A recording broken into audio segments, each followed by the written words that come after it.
Boa noite, amigos e amigas. Eu fico à vontade de chamá-los de amigos e amigas, porque eu acho que desde o começo do ano, né, Luiz, todos os meses eu estou vindo aqui, né?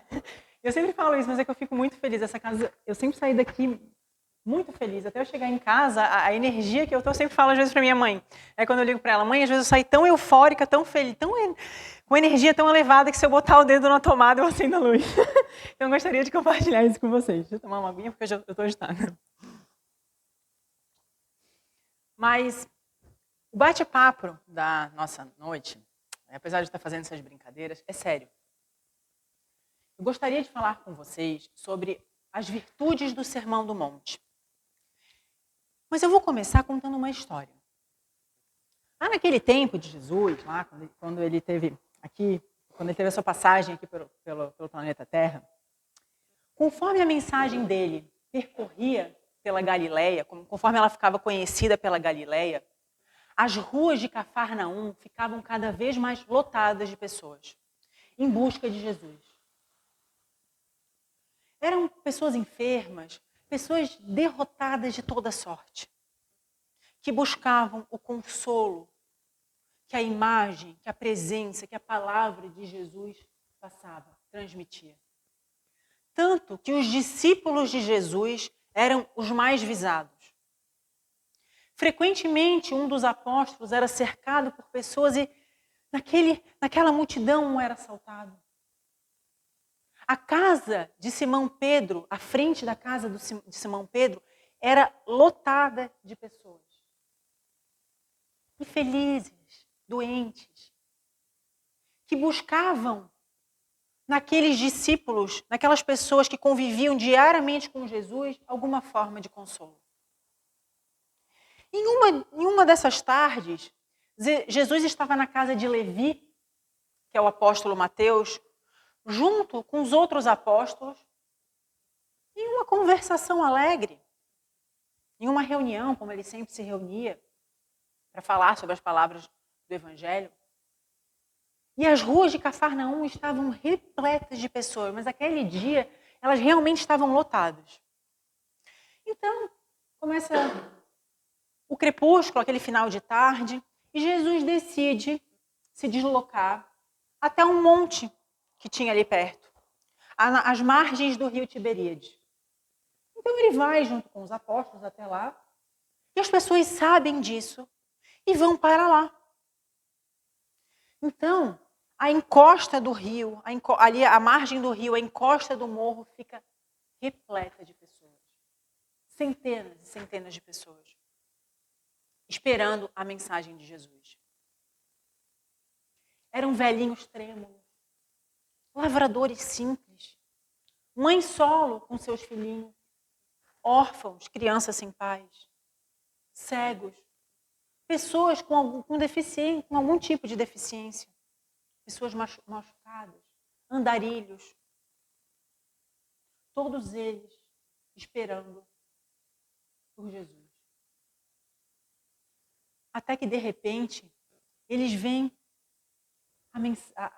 Jesus aparecendo no alto do monte. E aqueles olhares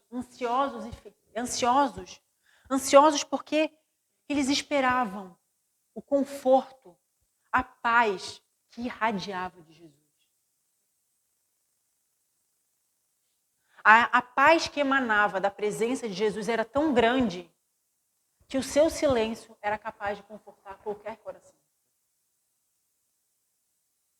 Então Jesus, do alto do monte,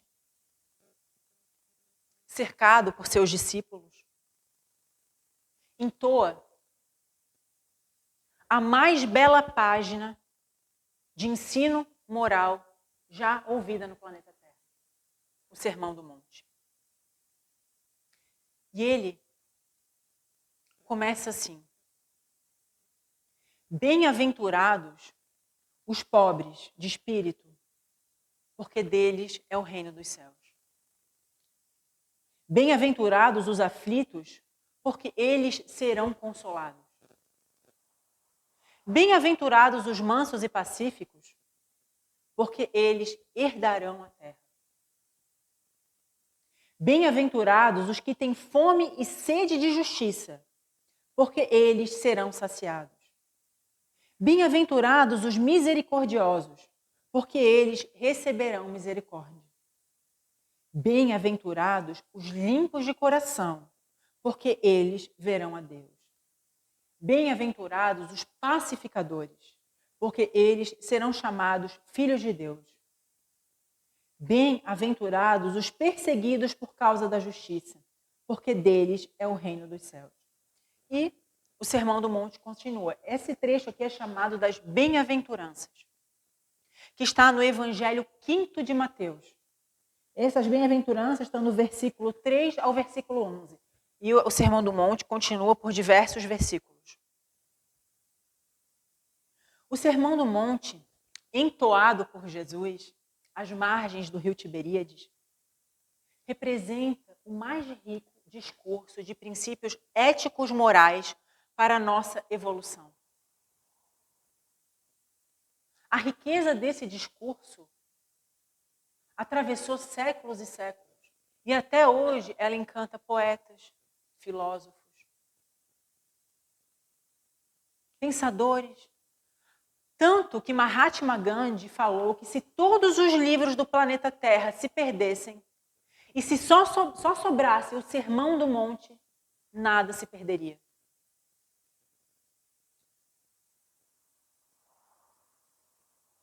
Isso porque no Sermão do Monte estão condensadas as propostas de transformação moral para todo um planeta. Tem uma mensagem de Emmanuel sobre o Sermão do Monte, que ele fala que o Sermão do Monte é a plataforma de Jesus. Lá, naquela época, Jesus estava a 1000 anos-luz de hoje. E nós estamos no momento das startups. Jesus já tinha a sua plataforma.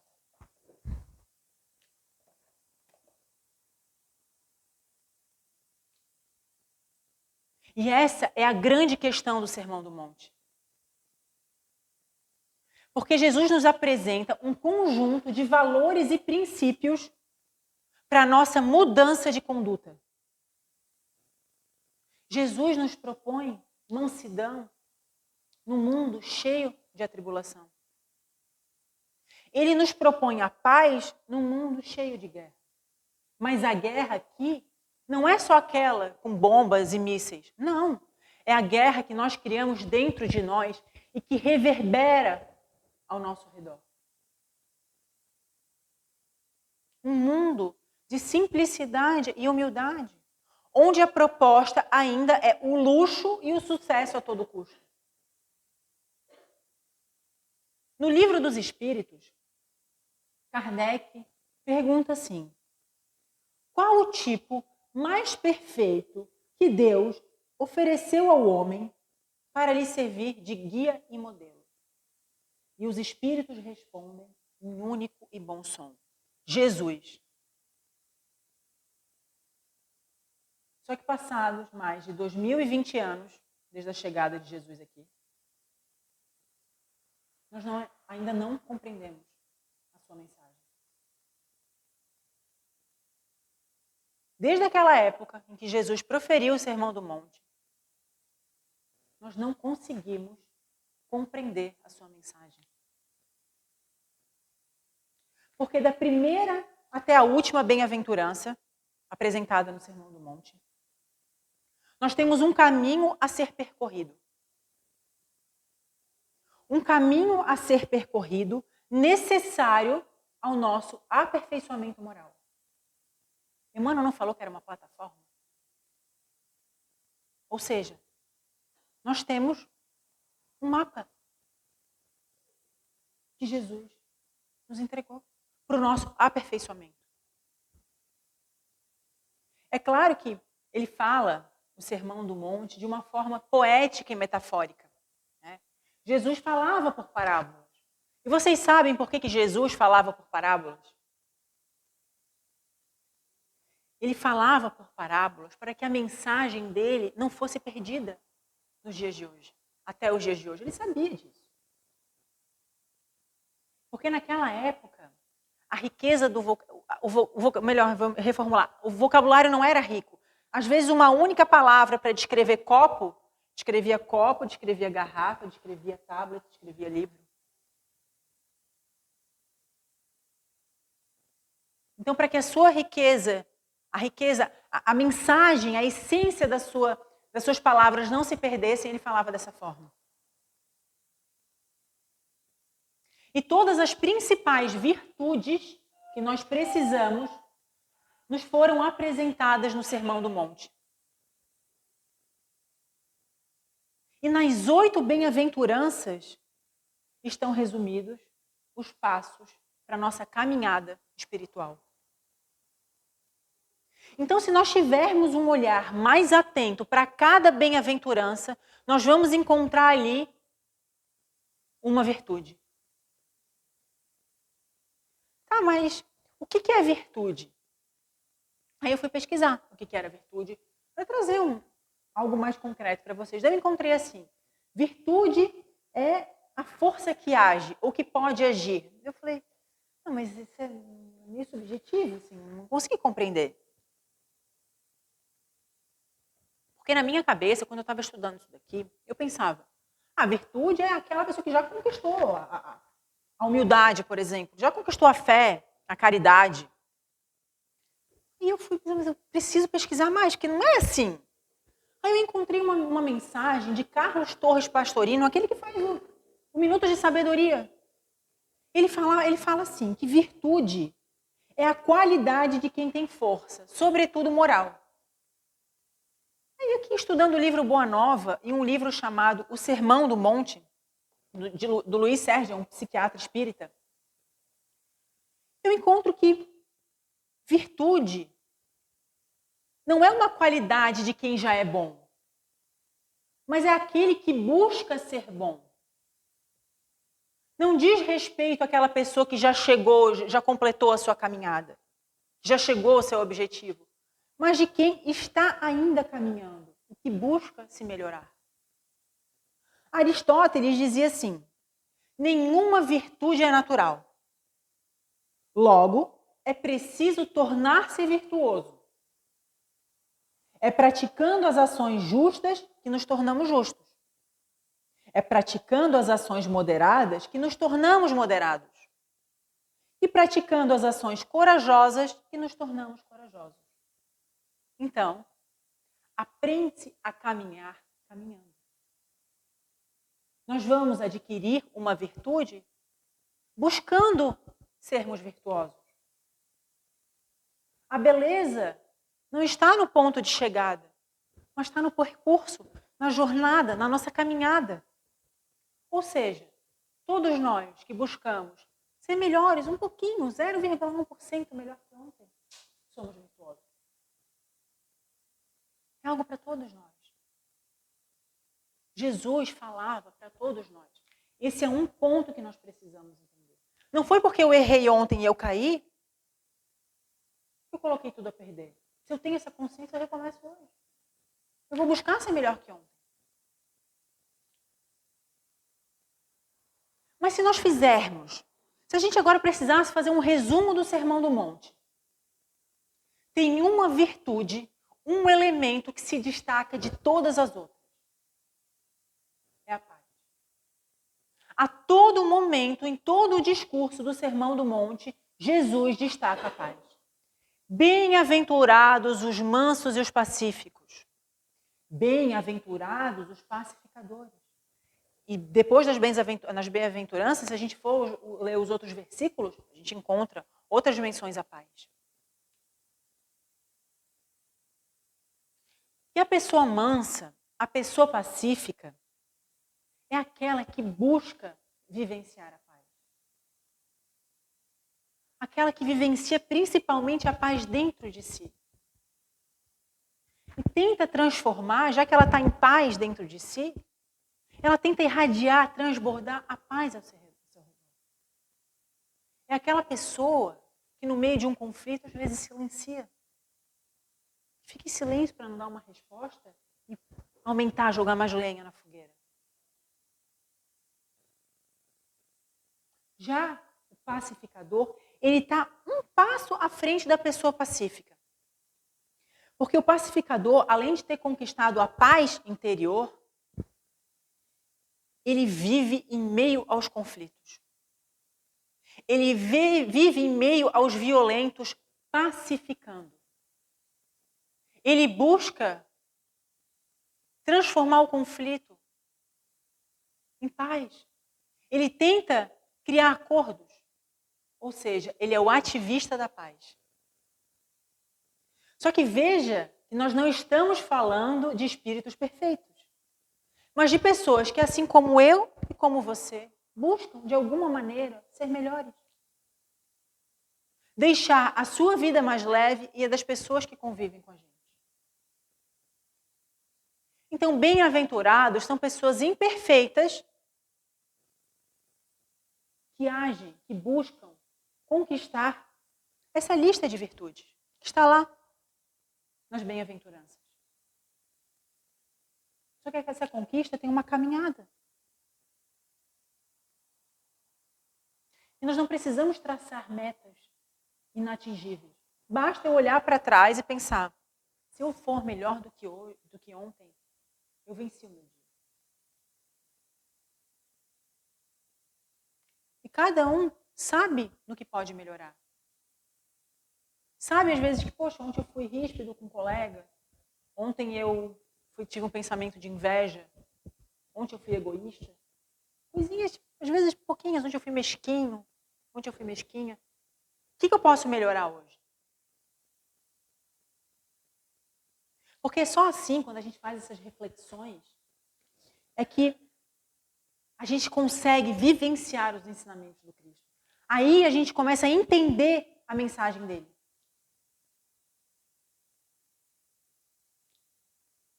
Olhem só o que aconteceu com Mahatma Gandhi. Em pleno apartheid, Gandhi estava na Índia. E ele estava andando lá por uma calçada quando ele é notado por um soldado inglês. O soldado, sem nenhum motivo, vai até Gandhi e começa a agredi-lo com chutes e socos no meio da rua, de forma gratuita. Gandhi cai no chão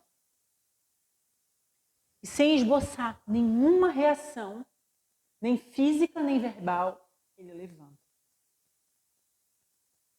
Aí o soldado, incomodado com aquela paz de espírito que emanava de Gandhi, porque o silêncio de Gandhi demonstrava, né, a brutalidade do soldado,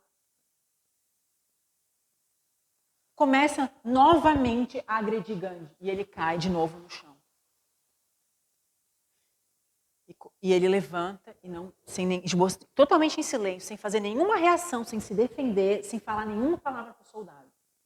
Aí o soldado, incomodado com aquela covardia dele, porque a covardia deixava evidente a sua brutalidade, pergunta assim para Gandhi: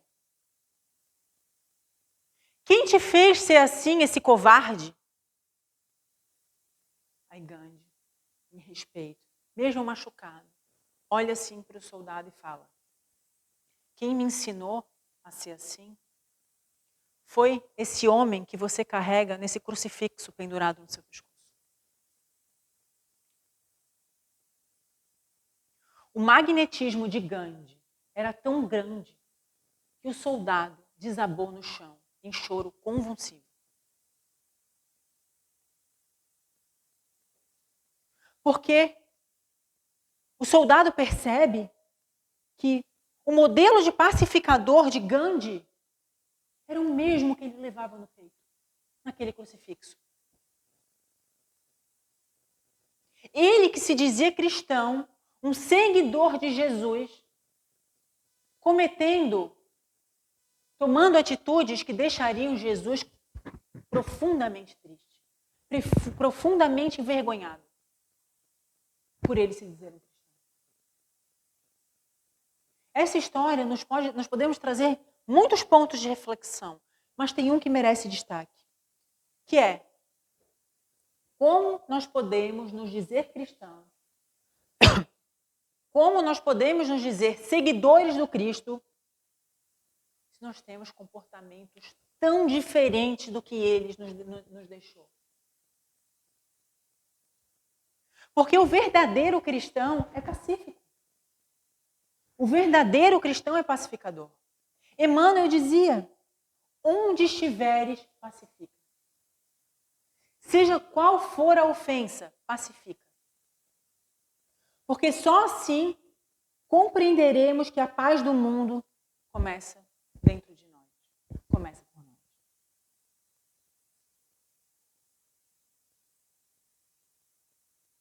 Como nós falamos, as bem-aventuranças, elas nos apresentam várias virtudes. Como a mansuetude, a caridade, a fé, a paz, o perdão, a resignação, a resiliência. Só que seria muita pretensão a gente querer analisar elas todas essa noite. Não tem como. Daria para cada uma a gente discutir dias e dias e dias. Então, além da paz, que tem muito destaque no Sermão do Monte, a gente selecionou algumas para a gente conversar. E a primeira delas é uma das mais importantes. E é a primeira falada por Jesus. Bem-aventurados os pobres de espírito, porque deles é o reino dos céus. A humildade que a gente extrai desse versículo, dessa mensagem, é a humildade. A humildade. Nada se inicia senão pela humildade. Assim como a gente, para a gente chegar no topo da montanha, a gente precisa passar pela base, começar aqui da base, subindo, até chegar aqui no cume da montanha, a evolução espiritual tem a mesma dinâmica. Nós moralmente avançamos à medida que nós vencemos, pelo nosso esforço, o monte de desafios e dificuldades que nós encontramos todos os dias. Não há avanço sem esforço. Você já viu alguém conquistar algo sem se esforçar?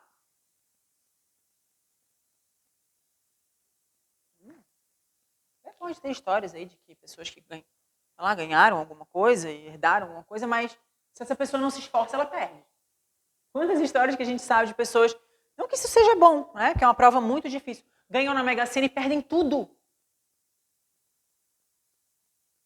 Que herdam heranças e perdem tudo.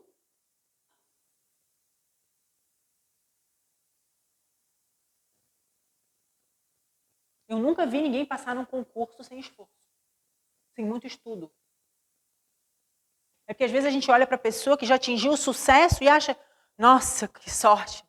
Mas não sabem a jornada de esforço daquela pessoa. E sucesso não tem a ver com dinheiro. Sucesso para mim é ter uma família estruturada. É ter uma família com saúde, é ter uma família que se respeita.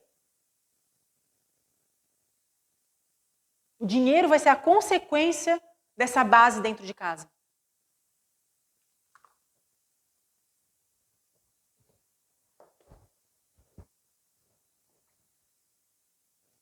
Mas a humildade, ela tem muito mais a ver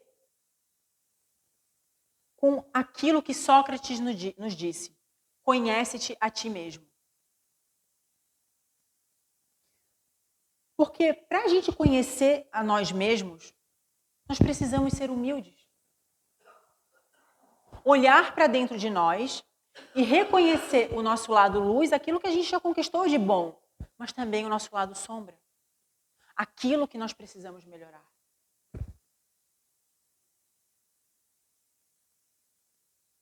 Porque reconhecer aquilo que é bom dentro de nós é fácil. Mas difícil é reconhecer aquilo que nós temos de sombra. Aquilo que nós ainda temos de ruim. E esse é um grande risco que nós corremos. Porque quando nós não reconhecemos os nossos defeitos, é como se nós negássemos tudo que tem de humano dentro de nós. Porque nós somos seres imperfeitos. E está tudo bem. Nós estamos na mesma caminhada, nós justamente estamos nesse plano para evoluir. Só que quando nós negamos o que tem de ruim dentro de nós e que nós precisamos melhorar, nós nos tornamos orgulhosos. E quando nós nos tornamos orgulhosos, a gente fala, só você tem que melhorar, eu não. Eu não tenho que melhorar, quem tem que melhorar é você. A culpa é sua. A culpa é sua. Você tem que fazer terapia, não eu. A gente não reconhece. É só o outro que tem que melhorar, não eu. Só que daí isso demonstra algo muito profundo. Imaturidade e insegurança. Porque só há maturidade na humildade. A humildade é uma virtude que não se anuncia. Eu não preciso chegar para dizer assim, Luiz, eu sou uma pessoa muito humilde. Não vou dizer isso, já não é isso, é muito orgulho. A gente percebe. E tem algo que a gente confunde muito, às vezes a gente fala assim, aquela pessoa ali não tem nenhum bem material. Vou fazer isso aqui porque eu virei o aguinha aqui, tá? Aquela pessoa não tem nenhum bem material. Ela é muito humilde. Não, gente, é um equívoco nosso. Porque há pessoas que têm muitos bens materiais e são extremamente humildes. Mas pessoas que não têm nada e são extremamente orgulhosas e arrogantes. Então, humildade não tem nada a ver com bem material. E Jesus segue nas bem-aventuranças. E a gente destaca uma outra virtude. Só que antes de chegar ao ponto dela, a gente vai falar um dos pontos mais difíceis da humanidade, a dor. A dor é o nosso supremo desafio. É o supremo desafio da humanidade. Porque quando Jesus disse assim, bem-aventurados os aflitos, ele não falou, seja feliz durante a aflição. Não. Ele disse, bem-aventurados os aflitos, porque eles serão consolados.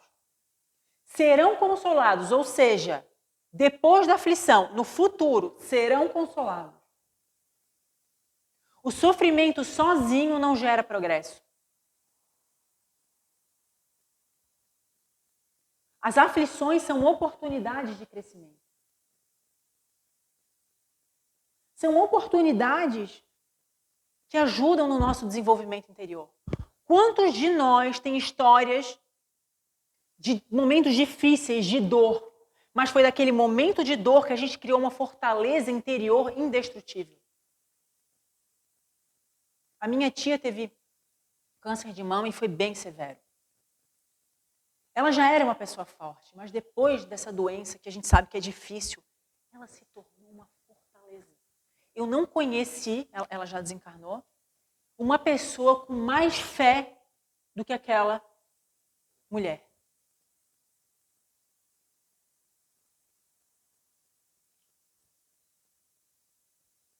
E sobre a dor, Jesus nos deu o maior testemunho do Evangelho. Ele aceitou a cruz e a crucificação. Dor, gente. Para validar os ensinamentos dele. Principalmente sobre a dor. E o ensinamento de Jesus sobre a cruz terminou num domingo de manhã. Quando ele apareceu em espírito para os seus companheiros. Quando ele deu a prova da imortalidade da alma. Porque cristianismo sem imortalidade da alma são palavras jogadas ao vento. Então, quando Jesus aparece e demonstra que seu espírito está vivo, ele conclui o ensinamento sobre a dor. E a melhor mensagem que ele nos deixa, tudo passa. A dor passa. Não importa o que a gente está passando aqui. Por mais difícil que seja a situação, ela vai passar. E você vai sair mais forte disso. Bem-aventurados os aflitos, porque eles serão consolados. A dor é uma grande professora. Só que a gente precisa ver luz e ensinamento na dor. Porque a dor nos torna fortes. Jesus fala, nós temos muito mais a aprender com as lágrimas do que com o riso. Aí, com isso, nós desenvolvemos a resignação, a resiliência, a virtude que é forjada no sofrimento, na dor, na aflição. Nós vivemos em um plano de provas e expiações. A felicidade não é uma constante nesse plano, não ainda. Assim como a dor e o sofrimento também não vai ser para sempre. E Jesus sabia disso. Ele sabe que o nosso crescimento surge, na maior parte das vezes, depois de um momento de dificuldade. Pense agora, faça uma reflexão íntima. E lembre de um momento difícil, o quanto que você cresceu depois daquilo. O quanto que você evoluiu como espírito. As lições que você tirou. Marina, mas foi um momento tão difícil. Você não conseguiu entender ainda? Calma, que alguma coisa vai acontecer na sua vida que você vai entender aquilo. Aquele momento de dor nos dá uma fortaleza íntima. 2019 foi um dos anos mais difíceis da minha vida por diversos motivos. Profissional, pessoal. Gente, eu passei por uma situação difícil no trabalho esses dias que 2019 foi tão difícil que aquilo ali me deu uma fortaleza interior que eu não sofri com aquilo. Claro, eu me preocupei, busquei alternativas e deu tudo certo. Porque eu passei com aquela experiência e eu compreendi que eu precisava passar por aquilo. Eu tirei as lições da minha maneira, do meu jeito. Dentro do grau evolutivo que eu estou. Então, quando Jesus falou bem-aventurados os aflitos, ele não estava reverenciando a tristeza, não. Mas os resultados positivos que a tristeza traz para a gente. O que ela pode construir na nossa vida. A fortaleza interior que ela gera dentro de nós. As lições das experiências dolorosas que nós temos. Porque nós sempre vamos aprender algo. Só que Jesus também nos disse, vós sois o sal da terra. Lá no Sermão do Monte. Se, porém, o sal torna-se insonso, com que se salgará? Nós somos o sal da terra. Mas o que garante o sabor para não ficar insonso é o desenvolvimento da nossa espiritualidade. É o exercício da espiritualidade. Que se traduz na vivência do Evangelho, na prática do Evangelho todos os dias da nossa vida. Onde quer que estejamos, dentro e fora da casa espírita. Nós não somos espíritas só aqui dentro, mas em todos os lugares. Porque uma pessoa pode ser bonita, pode ser atraente. Mas se ela não estiver buscando desenvolver virtudes, ser virtuoso, estar na caminhada, se ela não desenvolve a espiritualidade, se ela não pratica o evangelho, ela é insonsa. Pessoa bonita e atraente, mas nada, é uma pessoa vazia.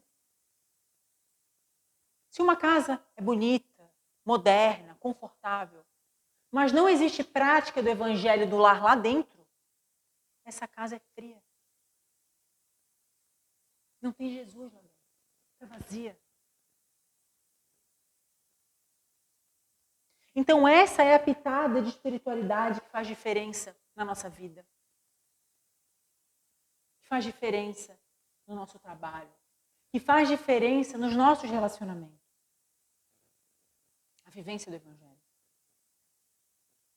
Só que Jesus também falava, vós sois a luz do mundo. Só que quando nós nos afastamos de Jesus, a nossa luz fica bem fraquinha. Ou às vezes se apaga.